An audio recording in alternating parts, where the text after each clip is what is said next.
Dengan negatif ya banget. Min National L'Oreal Ervet mi yering gidelim. Bugün men mantiyen, incik çorba, kurinli baklajanlı salat, içmene de ягодный мохито.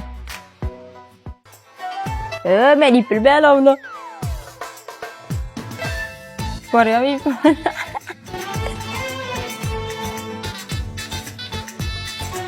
Raydaro. A few moments later. Allah şöyle niye varmaz?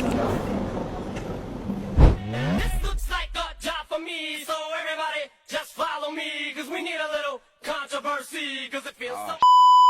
Here we go again. Looks like a job for me, so everybody just follow me.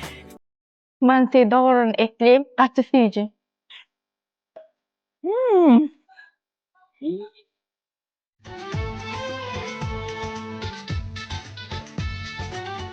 İncik çorbamız etim akıtıyor.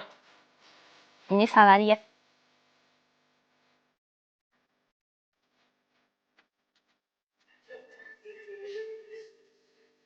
Bana negatif komentarya yazmam.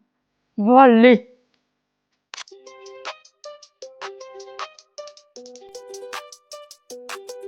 Her sefer turp yani.